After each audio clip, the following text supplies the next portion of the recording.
The peloton enters France today with an arrival in Longwy after a 212-kilometre stage.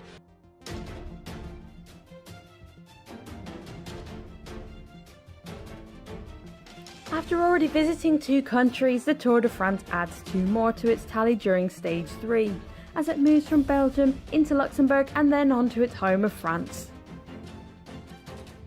It's another long effort, in fact one of the longest of the race at 212 kilometres. Departing from Verviers on the east of the Liège province, the race heads directly south. On its way out of Belgium, it takes in the Spa-Francorchamps motor circuit before entering Luxembourg at the 67 kilometre mark. The bulk of the stage will be in the country before entering France for the final 30 kilometres. After a stage for the time trialists and another for the sprinters, this is an opportunity for the classic style riders to have a shot at victory. The 5 climbs that litter the route do not go above 3rd category, but it's a sharp rise to the line of the Côte de Religieuse that ensures those with a punchy finish will come out on top here.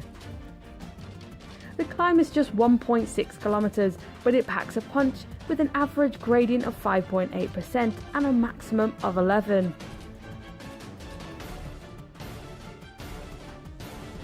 As well as the classics riders, we may also see some of the general classification contenders ride aggressively in order to gain or take back a few seconds. Expect to see small groups rather than a large bunch as we head into the finale of Stage 3.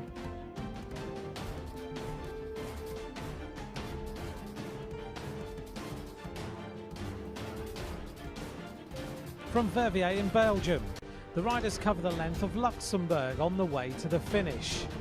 The route is rolling with many narrow roads and a visit to the circuit at Spa-Francorchamps, but the finish profile will give the puncheurs something to be excited about, with a finish line placed at the top of the Côte de Religieuse.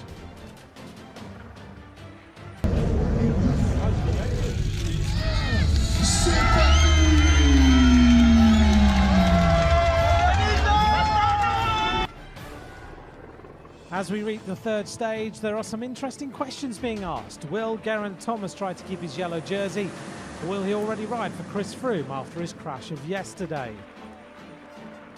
15 kilometres after the start, a group of intrepid attackers finally launched. 6 men are at the front of the race. They push hard, taking advantage of the curves of the circuit of Spa-Francorchamps, with some points at 75 kilometres an hour. They failed to grow their advantage substantially, but the fight for the polka dot jersey continued. Niels Pollard of Katusha Alpecin and Nathan Brown decided that the speed needed to increase, and they attacked. On the Côte d'Archouf, Nathan Brown tried to keep the polka dot jersey in the hands of the Cannondale Drapac team. It looked set that these riders would be alone all day. However, there was a sudden change in circumstances. Thomas de Gendt, Calmejean and Perichon raced across to the leaders. They then splintered the race, taking Hardy with them.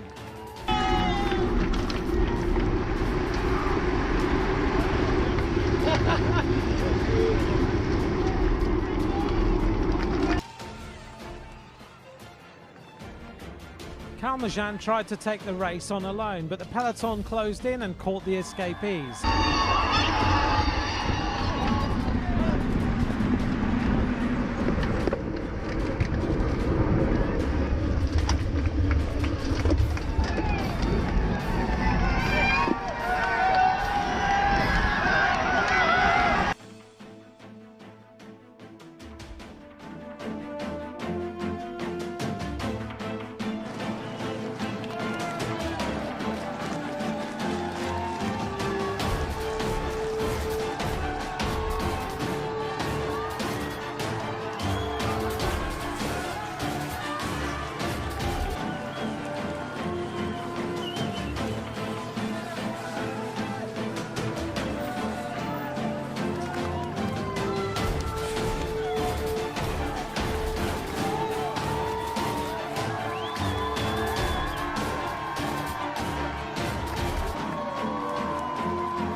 finishing climb, Richie Porte was first, but with 400 metres to go, Peter Sagan and Dan Martin started to sprint.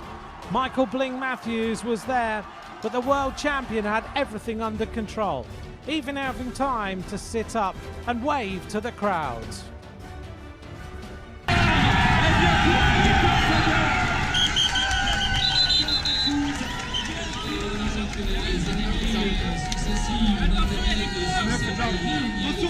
He belongs to the world champion Peter Sagan of Bora Hansgrohe, a double world champion, and today his 8th win in the Tour de France. It was not easy with a headwind and the technical part in the end. It was a lot of stress from in the peloton. I was another mistake. What's happening today? And after I just started and I won.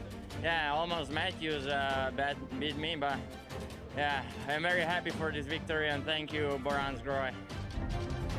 Peter Sagan takes stage number 3 to Longwy, beating Michael Matthews and Dan Martin into 2nd and 3rd places. Geraint Thomas continues his lead in the Tour de France. His teammate Chris Froome now in 2nd place. Tomorrow, the 4th stage, 207.5 kilometres, takes the riders to Vittel. It's likely to be the 2nd rendezvous for the sprinters before the race to Planche de Belfield on Wednesday.